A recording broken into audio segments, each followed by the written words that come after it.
ओंकार सतनाम करता पुरख निर्भव निर्वैर अकाल मूरत अजूनी सैभं गुर प्रसाद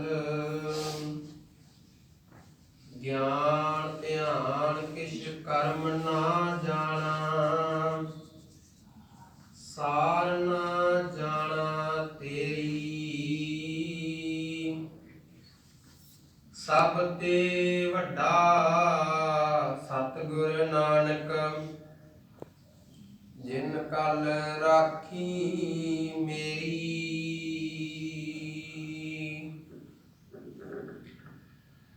सतनाम श्री वाहिगुरु साहिबा जी। जत पहारा धीरज सुनियार अहरण मत वेद हथियार भौ खला अगन तप ताओ भांडा भाओ अमृत तित ढाल घड़िया शब्द सच्ची टकसाल जिन को नदर कर्म तिनकार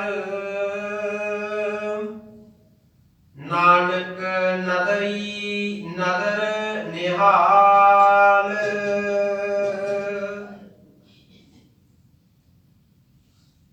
शब्द की विचार शुरू करने तो पहला गुरु पातशाह द्वारा बख्शी हुई फतेह प्रवान करना जी। आखो वाहिगुरु जी का खालसा वाहिगुरु जी की फतेह। यह जो शब्द आपां सरवण कीता है ये श्री गुरु नानक साहिब जी का उच्चारण किया हुआ शब्द है। जप बाणी दे विच यह 38वीं पौड़ी है। जपजी साहिब बाणी श्री गुरु ग्रंथ साहिब जी का सार है ते ये शब्द जपजी साहिब का सार है। जपजी साहिब की बाणी अंदर महाराज ने अकाल पुरख की उस्तत करके हुक्म की गल की है, उसनूं सुन के मनण की गल की है, उस ब्रह्मांड की गल की है, कौन कौन उसनूं गा रहा है, किन्ने लोग ने किस किस तरीके दे नाल उसनूं गा रहे ने उन्हां दी गल की है। ते अखीर ते महाराज ने गल की है कि मन नूं किवें घड़िया जाए। समुचे जपजी साहिब विच मन नूं ही घड़न की गल की है ते मन नूं सिर्फ शब्द द्वारा ही घड़िया जा सकता है। शब्द किवें घड़िया जा सकता है? जिथे शब्द की कथा होवे, शब्द का विज्ञान होवे, शब्द की विचार होवे, उत्थे ही मन नूं घड़िया जा सकता है।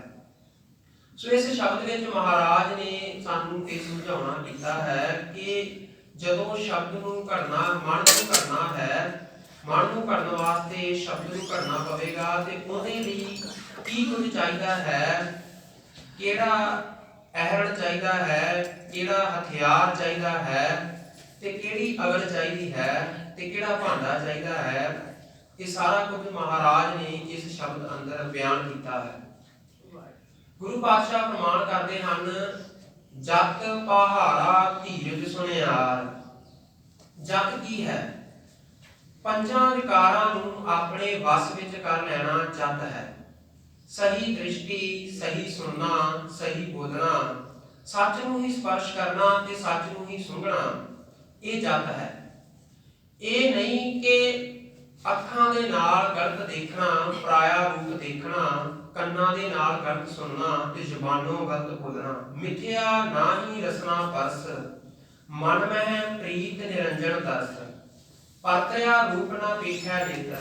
महाराज फरमाते ने बाणी अंदर कि जुबान दे विचों मिथ्या बोल नहीं बोलने, कौड़े बोल नहीं बोलने, ਗੁਰੂ ਨਾਨਕ ਸਾਹਿਬ ਜੀ ਆਸਾ ਕੀ ਵਾਰ ਵਿੱਚ ਰੁੱਖੇ ਬੋਲ ਬਾਰੇ ਸਾਨੂੰ ਸਮਝਾਉਣਾ ਕਰਦੇ ਨੇ ਕਿ ਨਾਨਕ ਫਿੱਕਾ ਬੋਲੀਐ ਤਨ ਮਨ ਫਿੱਕਾ ਹੋਏ, ਫਿੱਕੋ ਫਿੱਕਾ ਸਦੀਐ ਫਿੱਕੇ ਫਿੱਕੀ ਸੋਏ, ਫਿੱਕਾ ਦਰਗਹਿ ਸਦੀਐ ਹੋਏ ਤੁਕਾਂ ਫਿੱਕਾ ਪਾਏ, ਫਿੱਕਾ ਮੂਰਖ ਆਖੀਐ ਪਾਣਾ ਲਏ ਸਜਾਏ।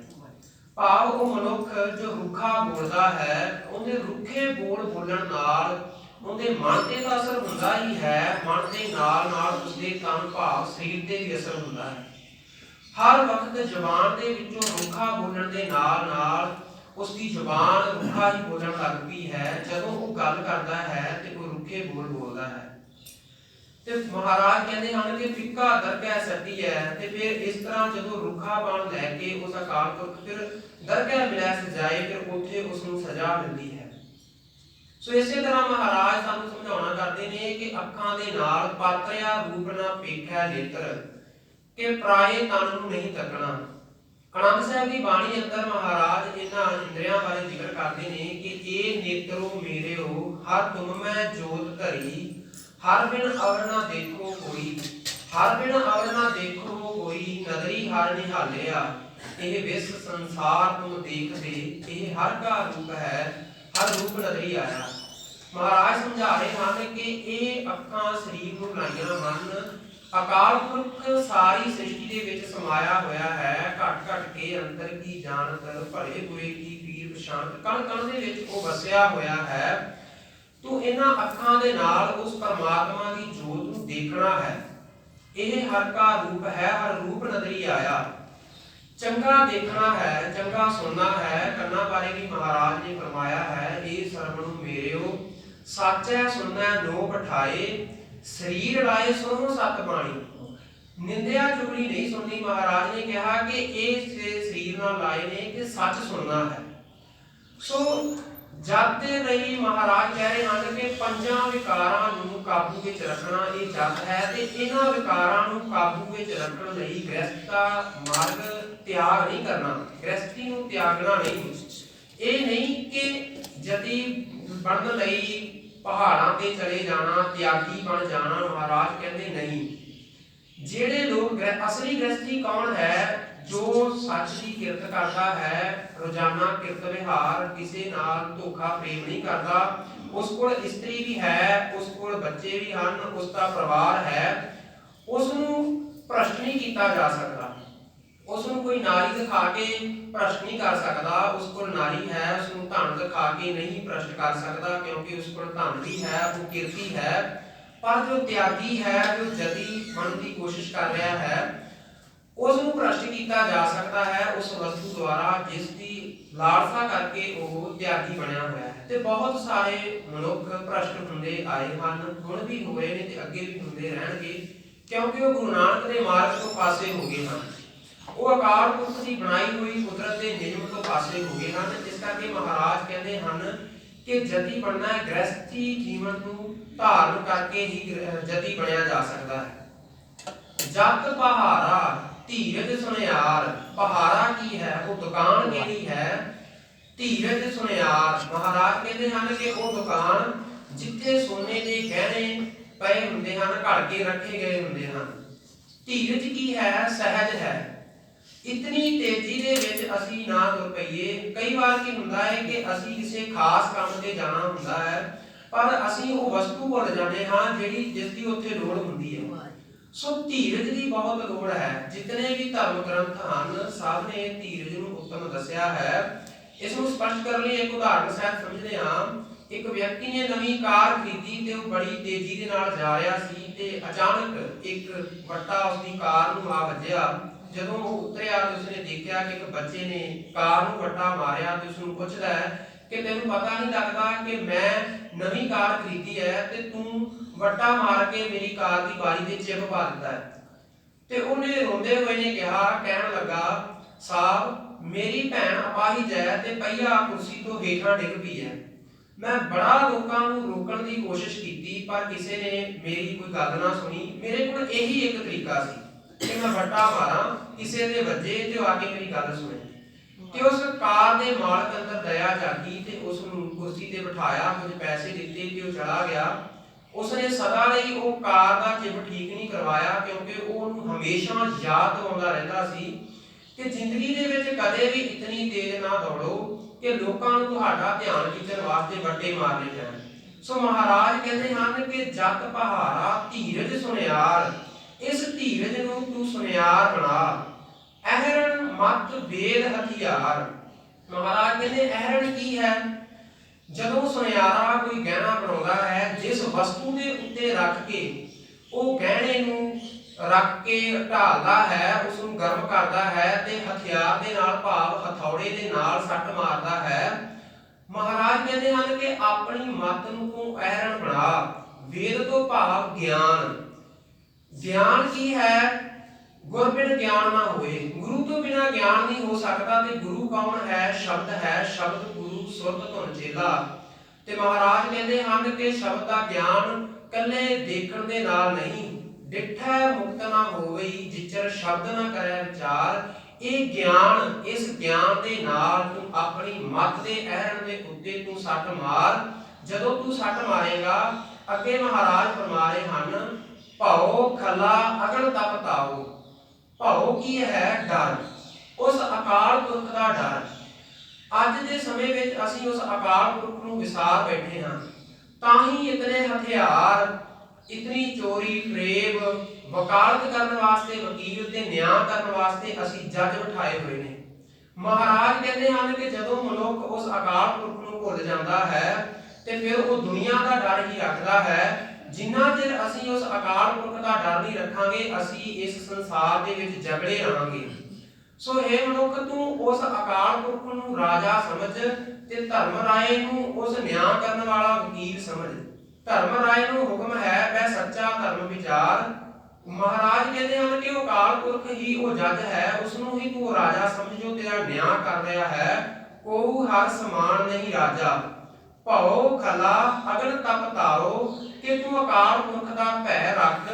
ਜਦੋਂ ਤੂੰ ਉਸ ਅਕਾਲ ਪੁਰਖ ਦਾ ਭੈ ਰੱਖੇਗਾ, ਡਰ ਰੱਖੇਗਾ, ਤਾਂ ਮਹਾਰਾਜ ਫਰਮਾਉਂਦੇ ਹਨ ਕਿ ਜਿਨ ਨਿਰਭਉ, ਜਿਨ ਹਰ ਨਿਰਭਉ ਧਿਆਇਆ ਜੀ, ਤਿਨ ਕਾ ਭਉ ਸਭ ਗਵਾਸੀ। ਫਿਰ ਤੇਰਾ ਡਰ ਜਿਹੜਾ ਉਹ ਦੂਰ ਹੋ ਜਾਵੇਗਾ। ਖਲਾ ਕੀ ਹੈ? ਖਲਾ ਉਹ ਧਮਕਣੀ ਹੈ ਜਿਸ ਦੇ ਨਾਲ ਸੁਨਿਆਰਾ ਫੂਕ ਮਾਰ ਕੇ ਬਲ ਲਈ ਅੱਗ ਨੂੰ ਤੇਜ਼ ਕਰਦਾ ਹੈ। ਭਉ ਖਲਾ ਅਗਨ ਤਪ ਤਾਉ। ਤਪ ਕਿਹੜਾ ਕਰਨਾ ਹੈ? ਗੁਰੂ ਮਹਾਰਾਜ ਫਰਮਾਨ ਕਰਦੇ ਹਨ ਕਿ ਅੰਮ੍ਰਿਤ ਵੇਲੇ ਉੱਠ ਕੇ ਅੰਮ੍ਰਿਤ ਵੇਲੇ ਦੀ ਸੰਭਾਲ ਕਰਨੀ, ਬਾਣੀ ਦਾ ਪਾਠ ਕਰਨਾ, ਸੱਚ ਦਾ ਗਿਆਨ ਲੈਣਾ ਤੇ ਗਿਆਨ ਵੰਡਣਾ। ਇਸ ਦਾ ਰੋਜ਼ਾਨਾ ਤਪ ਕਰ, ਇਸ ਨੂੰ ਤਪਾ। ਜਦੋਂ ਤੂੰ ਇਸ ਦਾ ਤਪ ਕਰੇਗਾ ਤੇ ਫਿਰ ਮਹਾਰਾਜ ਅੱਗੇ ਉਦਾਹਰਣ ਦੇ ਕੇ ਹੋਰ ਸਮਝਾ ਰਹੇ ਹਨ, ਭਾਂਡਾ ਭਾਉ ਅੰਮ੍ਰਿਤ ਤਿਤ ਢਾਲ। ਤੇ ਉਹ ਕਿਹੜੀ ਥਾਲੀ, ਭਾਵ ਉਹ ਕਿਹੜਾ ਭਾਂਡਾ ਜਿਸ ਦੇ ਵਿੱਚ ਤੂੰ ਇਸ ਨੂੰ ਪਾਉਣਾ ਹੈ। ਮਹਾਰਾਜ ਕਹਿੰਦੇ ਹਨ ਕਿ ਉਹ ਪਿਆਰ ਦਾ ਭਾਂਡਾ ਹੈ। ਉਹ ਪਿਆਰ ਕਦੋਂ ਉਪਜੇਗਾ? ਮਹਾਰਾਜ ਸਮਝਾ ਰਹੇ ਹਨ ਕਿ ਜਦੋਂ ਤੇਰੇ ਅੰਦਰ ਡਰ ਪੈਦਾ ਹੋਏਗਾ। ਜਦੋਂ ਤੇਰੇ ਅੰਦਰ ਡਰ ਪੈਦਾ ਹੋ ਗਿਆ, ਡਰ ਤੇਰੇ ਅੰਦਰ ਕਦੋਂ ਪੈਦਾ ਹੋਏਗਾ? ਜਦੋਂ ਤੈਨੂੰ ਗਿਆਨ ਹੋਏਗਾ। ਗਿਆਨ ਜਦੋਂ ਤੈਨੂੰ ਪੈਦਾ ਹੋ ਗਿਆ, ਫਿਰ ਤੇਰੇ ਅੰਦਰ ਜਦ ਇਹਨਾਂ ਪੰਜਾਂ ਵਿਕਾਰਾਂ ਨੂੰ ਕਾਬੂ ਕਰਨ ਦੀ ਸਮਰੱਥਾ ਆ ਜਾਵੇਗੀ, ਫਿਰ ਤੇਰੇ ਅੰਦਰ ਭਾਵ ਉਪਜੇਗਾ, ਭਾਵ ਕਿ ਪਿਆਰ ਉਪਜੇਗਾ।